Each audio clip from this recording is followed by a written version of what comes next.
In this episode, I'm going to discuss some of the basic theme types and define their characteristics. Later on in the series, we're going to revisit these theme types and discuss them in greater detail.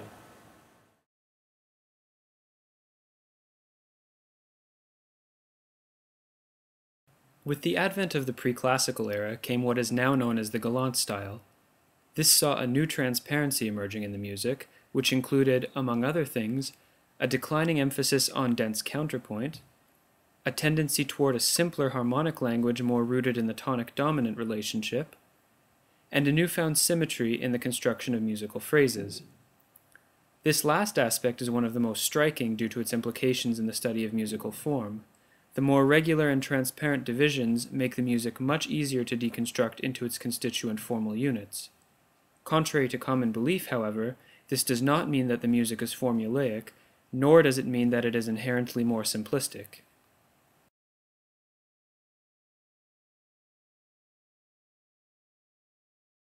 There's a tendency in the teaching of music theory that assumes sonatas should be judged in comparison to the description of sonata form given by the theorists of the early 19th century.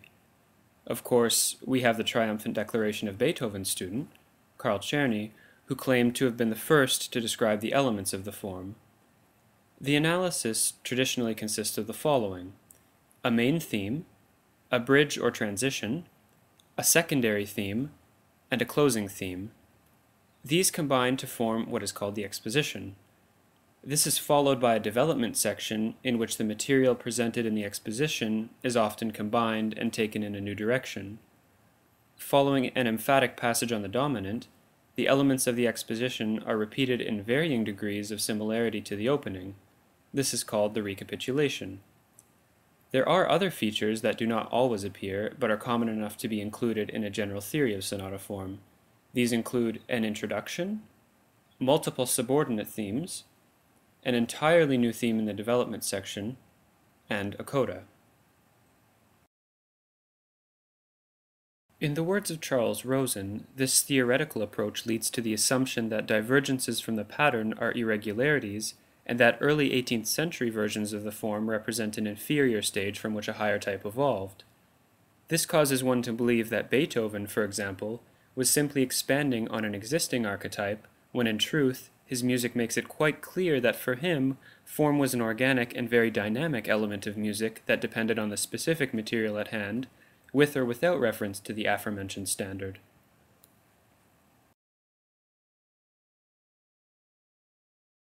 A stylistic approach to form is advantageous because it allows one to generalize more subtle principles.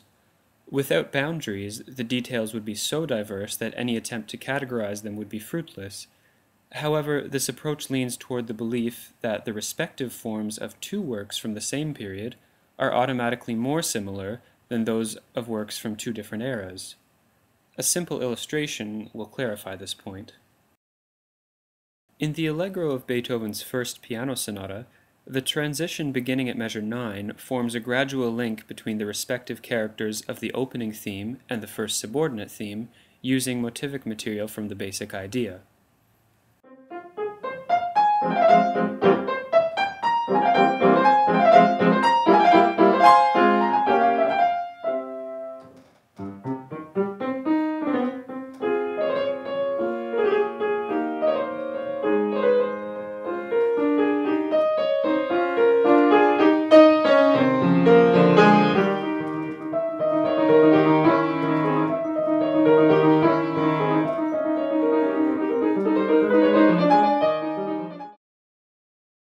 In the G minor Rhapsody by Brahms, the transition between two very flowing and lyrical themes is characterized by a drastic change of character and bears no motivic link to the opening.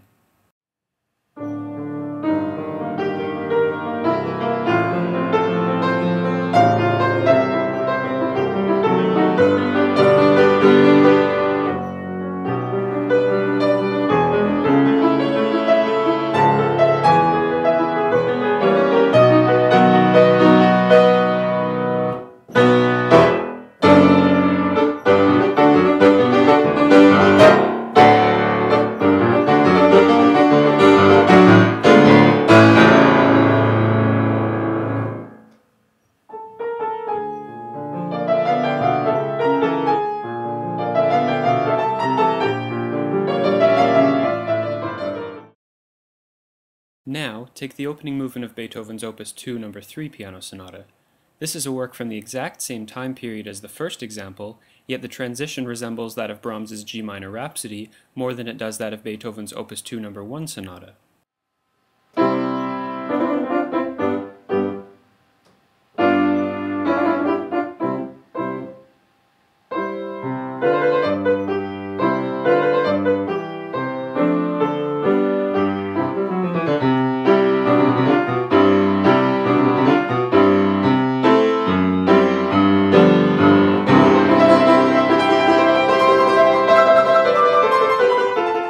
Take note that, just like the transition found in the work by Brahms, there is no obvious use of motivic material from the opening theme, and the character provides a stark contrast to both the opening and subordinate themes.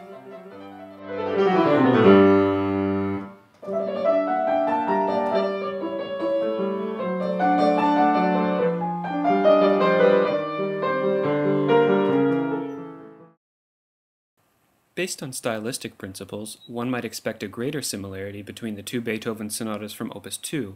However, there's actually more to say about the formal similarities between the first movement of Beethoven's Opus 2 No. 3 and the Brahms Rhapsody.